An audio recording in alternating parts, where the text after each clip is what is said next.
à tous, bienvenue dans le 23h, les titres à la une de l'actualité. Une journée spéciale pour la communauté chrétienne catholique. Elle commémore ce vendredi saint, la passion et la crucifixion du Christ à la croix, des moments de recueillement et de méditation pour les fidèles chrétiens. Le vendredi saint précède le dimanche de Pâques. Nous parlerons santé dans cette édition. Plus de 60 milliards de francs CFA seront alloués à l'État de Côte d'Ivoire par le gouvernement américain à travers son plan d'urgence présidentiel de lutte contre le VIH-Sida. Le ministère en charge de la Santé a reçu récemment la notification et l'orientation stratégique du PEPFAR de l'exercice budgétaire 2024. Bassirou Diomaye Faye, déclaré président de la République du Sénégal par le Conseil constitutionnel. Cette information rendue publique ce soir confirme ainsi les résultats provisoires annoncés par la Commission nationale de recensement des votes ce mercredi 27 mars 2024. Merci de cette information sur RTI 1. Ce vendredi 29 mars, la communauté chrétienne catholique du monde entier commémore la passion et la crucifixion du Christ à la croix. Le vendredi saint, une journée de recueillement et de méditation.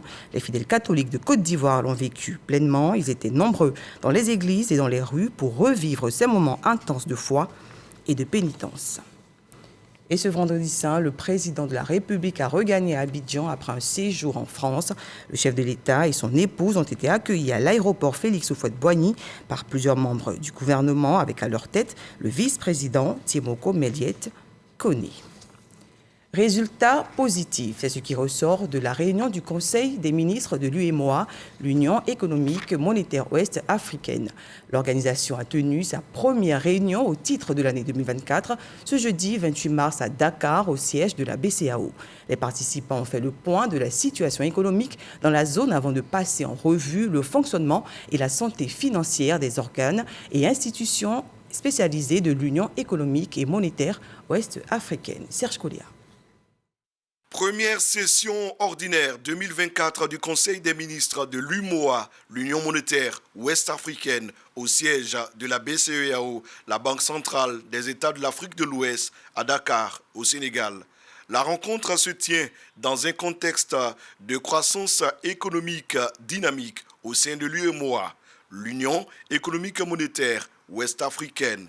Le président du Conseil des ministres de l'Union note une progression constante de 5,7% du PIB. Adama Coulibaly et ses pairs se félicitent du taux d'inflation en baisse qui est passé de 7,4% en 2022 à 3,7% en 2024. Ce recul a été favorisé par l'atténuation des pressions inflationnistes sur les produits alimentaires et les efforts des États pour lutter contre la vie chère, ainsi que les effets des mesures de politique monétaire prises par la BCEAO. Ainsi, les perspectives économiques de l'Union restent favorables, même si elles demeurent tributaires de l'évolution de la conjoncture internationale, de la situation sécuritaire et sociopolitique dans l'Union, ainsi que des effets du changement climatique. Pour l'année 2024, selon les prévisions de la BCEAO, la croissance du PIB de l'Union en termes réels ressortirait à 6,5%. Cette accélération serait notamment impulsée par la bonne tenue des productions extractives et manufacturières. Les ministres des 8 États membres ont ensuite passé en revue les points à l'ordre du jour de cette session trimestrielle. Les ministres ont félicité les chefs des organes et institutions, notamment la commission de l'UEMOA, la BCEAO, la BOAD et l'autorité des marchés financiers de l'UMOA pour les résultats encourageants enregistrés dans la zone. L'Union a aussi salué la bonne tenue des élections présidentielles du 24 mars 2024 au Sénégal et souhaité plein succès aux nouvelles autorités. L'actualité au Sénégal, c'est également la victoire officielle du président Bassirou Diomaye Faye. Cette information rendue publique ce soir par le Conseil constitutionnel confirme ainsi les résultats provisoires annoncés par la Commission nationale de recensement des votes mercredi dernier. Le nouvel élu prêtera serment ce mardi 2 avril lors d'une cérémonie suivie d'une passation de pouvoir avec Macky Sall. Macky Sall, président sortant, qui lui a d'ailleurs accordé une audience hier, jeudi 28 mars 2024. Restant au Sénégal, plus de 250 observateurs ont supervisé la tenue du scrutin présidentiel du 24 mars dernier. Cette mission d'observation électorale de la CEDEAO et de l'Union africaine se félicite du déroulement global de l'élection. Elle encourage les autorités et les acteurs politiques à continuer d'œuvrer ensemble pour la préservation de la démocratie et la stabilité sociale. Nos envoyés spéciaux, Sidonie Davila et Ulrich Adongo. Un scrutin pacifique et régulier, une participation citoyenne remarquable, pouvait-on retenir de ce point conjoint de la mission d'observation électorale de l'Union africaine et de la Communauté économique des États de l'Afrique de l'Ouest, CEDEAO, sur la présidentielle du Sénégal. Tout s'est passé conformément à ce qui est prévu par la loi. Nous devons féliciter le Sénégal. Tout est respecté, les bureaux de vote en ordre, les assesseurs, donc ceux qui composent les bureaux, sont bien formés. Les électeurs arrivent, ils viennent, ils votent, ils partent. La rapidité avec laquelle les résultats sont rendus publics par les médias et acceptés par les autorités, inclus même les candidats. Ça, c'est une bonne pratique, une courtoisie démocratique. Malgré quelques manquements signalés et quelques recommandations notées, notamment sur le bulletin unique et l'accessibilité des bureaux de vote des personnes du troisième âge et celles à mobilité réduite, les différentes missions saluent la maturité politique du Sénégal. Tous les éventuelles retombées de cette élection présidentielle ici au Sénégal aurait un impact considérable dans la région CEDEAO. À plus forte raison actuellement où il y a la présence de ces forces antidémocratiques autour de nous et cette ceinture de menaces autour de nous. Et ce que nous devons savoir, c'est que cette histoire de gouvernance est quelque chose sur laquelle nous devons nous asseoir pour pouvoir faire en sorte que les choses se passent comme ici, par exemple. Et je voudrais solennellement à cette occasion féliciter chaleureusement les acteurs politiques au Sénégal. En fin de mission, les observateurs ont exprimé leur admiration pour l'esprit fair-play et l'engagement en faveur d'élections libres et équitables de Macky Sall, le président sortant.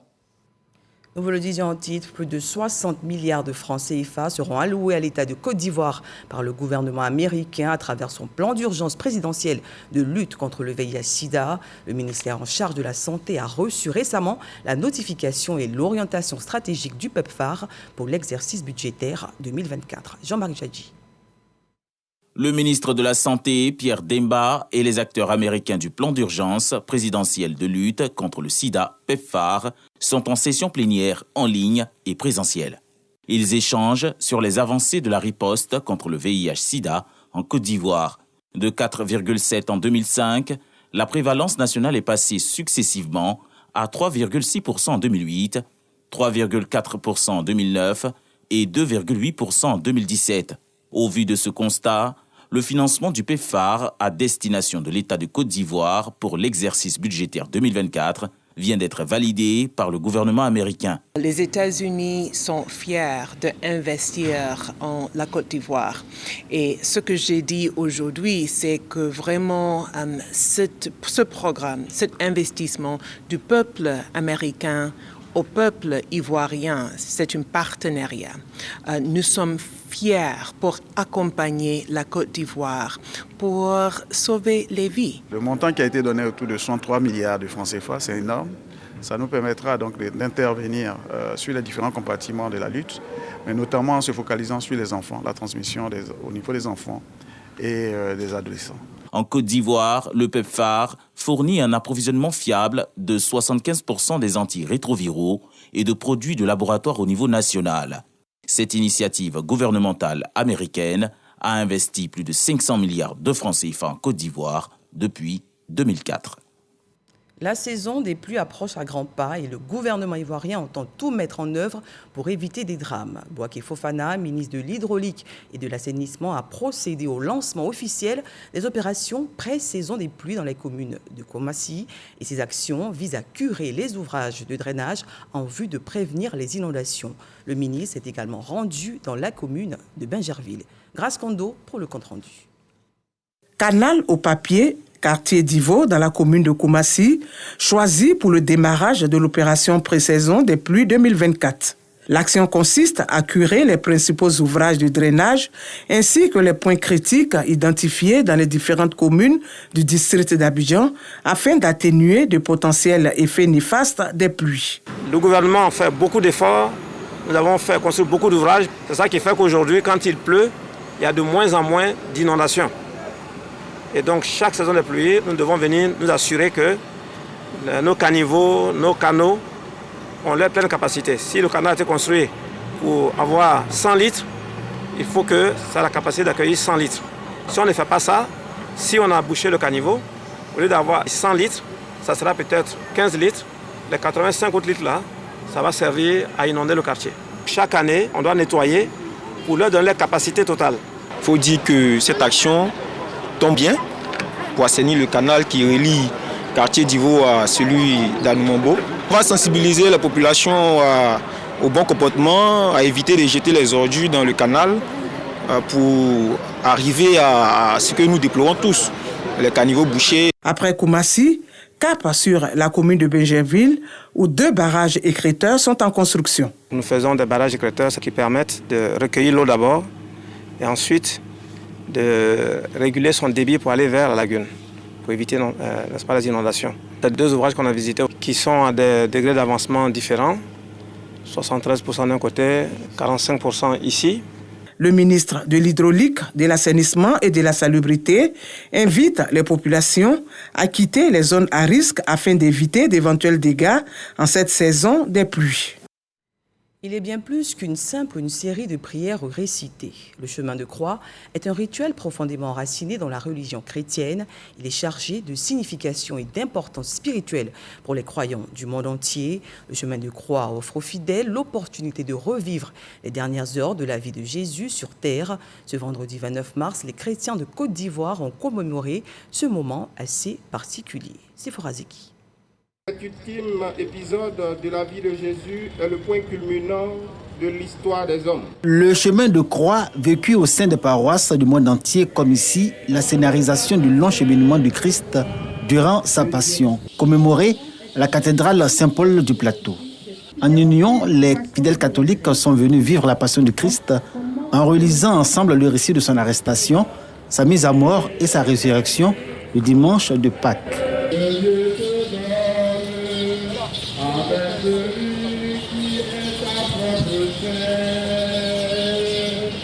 En 14 stations, les fidèles catholiques des paroisses du pays miment avec des chants de méditation et de supplication les différentes étapes de la mort du Christ, à savoir la trahison, son arrestation, sa crucifixion et sa mort sur la croix. Je veux dire à quelqu'un, à travers cette passion, que là où tu penses que c'est fini, c'est maintenant que ça commence. Là où la main de l'homme s'arrête, c'est maintenant que celle de Dieu commence. Et après la souffrance, vient la gloire. Nos vies sont faites d'épreuves, nos vies sont faites de blessures, d'humiliations et autres. Et donc, si on sait que le Seigneur Jésus a vécu ces humiliations, a vécu ces blessures-là, ça veut dire que nous aussi, nous pouvons passer par ces blessures-là, mais nous pouvons nous relever. Jésus est tombé à 3 reprises, nous tombons à plusieurs reprises.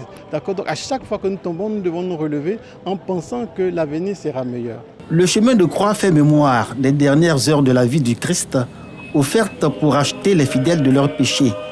C'est également une longue prière d'intercession au cours de laquelle les fidèles et les prêtres prient pour toute l'humanité. Là s'accomplit le mystère de notre rédemption. Le Christ meurt pour nous. Et donc nous sommes invités à nous unir à cette mort afin de pouvoir bénéficier de cette résurrection qui va être clamée le samedi au cours de la veille pascale. Le chemin de croix trouve son origine dans la liturgie du Vendredi Saint, dans la tradition chrétienne. C'est un acte dévotionnel qui peut se pratiquer en privé comme en communauté, tout en commémorant la passion du Christ à travers 14 stations particulières. Les fidèles catholiques souhaitent recevoir la grâce rattachée à cette célébration. Ce reportage de Sephora Zegui était commenté par Eugène Atoubé. Se réconcilier avec Dieu avant de vivre la résurrection du Christ, un exercice de foi dénommé le sacrement de la réconciliation. Il est un acte de foi permettant aux chrétiens catholiques de demander pardon pour leurs péchés. Plus de détails avec Michel Mambo. La confession, un des 7 sacrements de l'Église catholique. Une démarche pour se réconcilier avec son Créateur après s'être rendu coupable d'un péché. Le péché, voilà, c'est que nous faisons de mal lorsque nous ne respectons pas les commandements de l'Église, les 10 commandements, lorsque nous ne respectons pas le commandement de l'amour que le Seigneur nous a donné, alors nous offensons Dieu, nous nous coupons de Dieu, de nos frères, de nous-mêmes. Nous devons toujours garder la blancheur de la robe de notre baptême. Le seul moyen que nous avons dans l'Église pour pouvoir avoir cette blancheur-là, c'est la confession. Faire pénitence pour être en paix avec Dieu, son prochain et soi-même. L'exercice procure une certaine paix intérieure. Je viens me confesser lorsque je constate que mes péchés sont beaucoup. Et après la confession, je remarque que je suis soulagée, je suis purifiée. Et c'est comme si je reprends avec de nouvelles bases. Chaque fois que je me confesse, je suis légère. C'est comme s'il y a un gros poids qui est enlevé et puis on avance. On essaie de bien marcher dans la voie de Dieu pour qu'au moins on n'ait plus à venir encore fatiguer Jésus avec ce même péché-là. Mais comment se confesser? D'abord, pour pouvoir se confesser, il faut faire ce qu'on appelle son examen de conscience. Vis-à-vis de Dieu, vis-à-vis de mes frères, vis-à-vis de moi-même. Qu'est-ce que j'ai fait qui n'est pas bien? Faire son examen de conscience vis-à-vis des 10 commandements. On peut faire aussi son examen de conscience à la lumière, par exemple, des béatitudes. Lorsqu'on vient confesser ses péchés, le prêtre va maintenant nous donner des conseils. Il va nous donner ce qu'on appelle une pénitence. Voilà. Un acte qu'on doit poser pour pouvoir bénéficier pleinement de la grâce de Dieu. La confession, sacrement de la réconciliation, fait partie des sacrements de guérison. Guérison de l'âme, du corps et de l'esprit. Une disposition essentielle avant d'approcher à la table du Seigneur lors de la célébration de l'Eucharistie. La fête de Pâques est célébrée de façon particulière en Pays Baoulé dans le centre de la Côte d'Ivoire. Paquinou, moment de joie et de retrouvailles. Les gares routières du district autonome d'Abidjan sont prises d'assaut par les voyageurs. Quelle est l'ambiance sur ces sites? Réponse avec Désiré Niamou et Franck Wadio. Jeudi 28 mars, une journée particulière à la gare routière d'Adjamé, à 48 heures des festivités pascales. Mais déjà, à Paquinou, l'exode des populations vers l'axe médian du pays, centre névralgique, est perceptible. L'affluence est toutefois faible.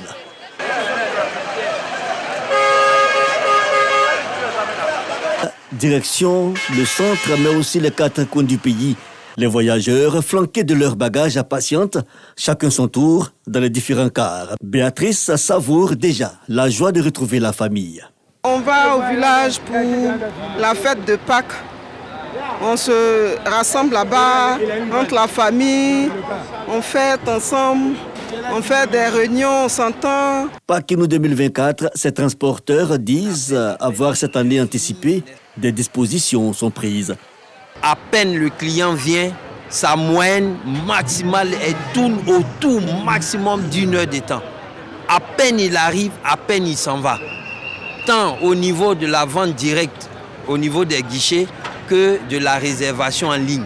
On a fait encore un rajout en termes de capacité opérationnelle. De nouveaux cars sont venus compléter les cars récents qu'on avait payés. Et puis ça se traduit par l'ambiance relax. Un décor somme toute parfait, mais Paquinou, c'est aussi l'art de la matérialisation des ouvriers de la dernière heure, là où tous les voyageurs s'agglutinent dans les lieux de transport les derniers jours. Constat, 24 heures après, ce vendredi 29 mars, nous sommes de retour sur les lieux à Adjamé.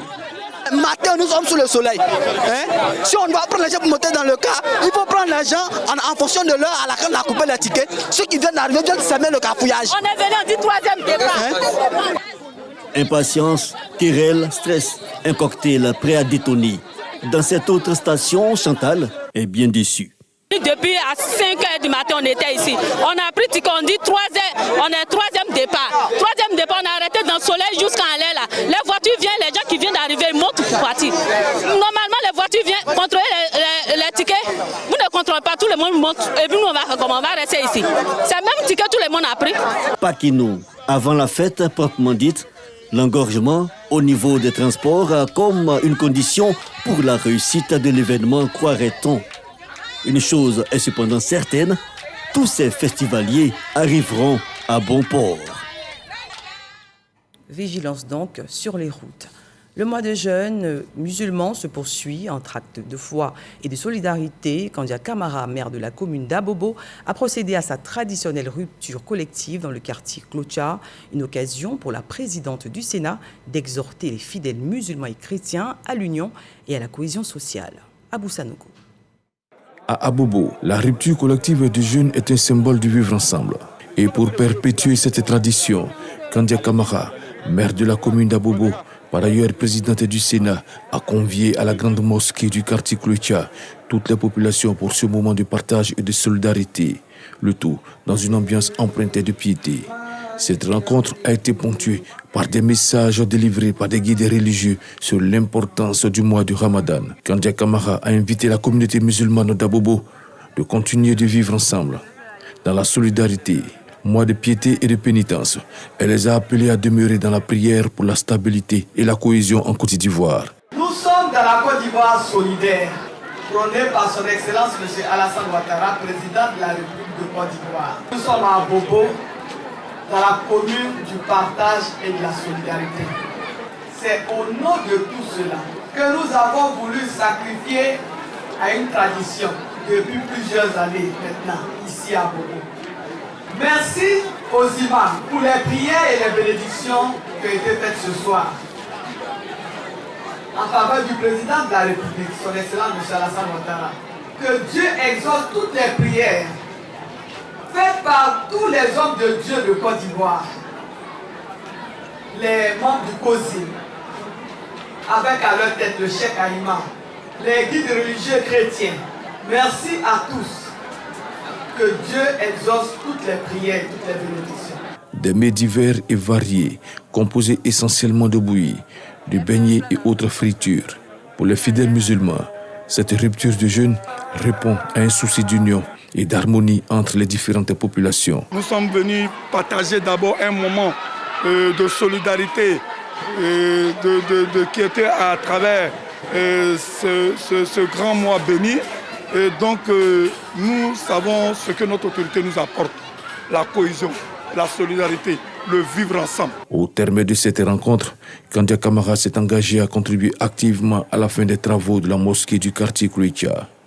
Plus de 2 tonnes de riz, 2 tonnes de sucre, 25 packs de lait et une enveloppe ont été remis aux guides religieux. Notons qu'une forte délégation du Sénat et du RHDP était présente à ce rendez-vous pour soutenir le maire de la commune d'Abobo. Une autre rupture collective organisée cette fois par l'OMC, l'association des étudiants et élèves musulmans de Côte d'Ivoire, un moment de partage, mais aussi de réflexion sur l'insertion professionnelle des jeunes. Cette cérémonie était soutenue par les ministres en charge de la promotion de la jeunesse et de la communication. Le reportage de Constant Kokora est commenté par Franck Wadio. Ramadan, mois de piété, de solidarité et un moment de communion fraternelle exprimé par la rupture collective. Et cela, les jeunes l'ont compris à travers l'Iftar 2024. Le comité exécutif de l'Association des élèves étudiants musulmans de Côte d'Ivoire est soutenu dans sa démarche par les ministres Mamadou Touré et Amadou Koulibaly. L'activité à la réalité vise à mener des réflexions pour l'insertion professionnelle des jeunes. Je suis convaincu qu'avec les résolutions de ce panel, nous pourrons mener des actions fortes auprès des décideurs en vue de l'amélioration des conditions de vie des jeunes Ivoiriens dans leurs ensembles. Cette rencontre a également permis aux membres de l'AEMC d'être entretenus sur différentes thématiques liées à l'entrepreneuriat et à l'accès au financement jeune.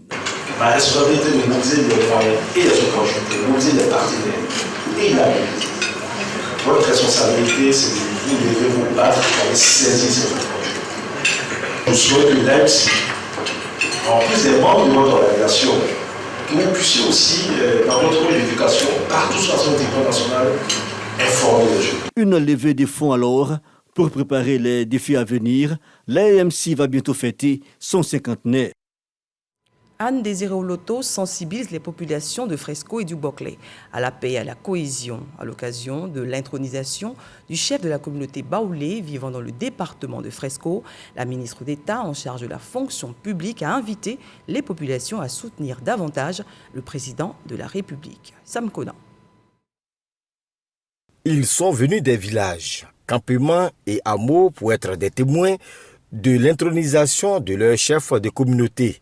Eux, ce sont les baoulés installés depuis des décennies d'années dans le département de Fresco et vivant en parfaite harmonie avec les autres communautés. Un modèle de cohésion et de vivre ensemble salué par le président du conseil régional. Madame la ministre d'État, vous pouvez aller dire au président que son rêve de vivre ensemble est une réalité ici à Fresco, est une réalité dans le Boclé. Pour le ministre-gouverneur Philippe Légré, la paix et la cohésion sociale permettent au Boclé de connaître un développement. Nous avons un devoir de gratitude envers son Excellence M. Alassane Ouattara, président de la République, en reconnaissance de sa claire vision du développement qui aboutit aujourd'hui au rayonnement de notre pays, la belle Côte d'Ivoire et de notre belle région. Chaque fois que l'occasion se présentera, nous accomplirons sans réserve notre devoir de reconnaissance. Cependant, Fresco manque d'eau potable. Saisi de cette préoccupation des populations, Anne Désiré Oloto, représentant du haut représentant du chef de l'État, Gilbert Kafana Koné, parrain de cette cérémonie, a promis transmettre à qui des droits cette doléance pour qu'une solution soit trouvée dans l'urgence. Car avec Alassane Ouattara, aucune région ne va être oubliée. Je voudrais donc demander à nos parents, à mes parents de Fresco et du Boclé, de continuer de faire confiance au président de la République. Fresco a eu beaucoup, le Boclé a eu beaucoup, mais beaucoup reste à faire.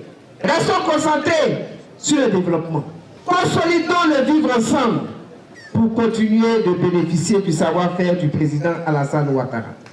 Nzi Kwame, ancien agronome qui vient d'être intronisé, est le tout premier chef de la communauté baoulé vivant dans le département de Fresco.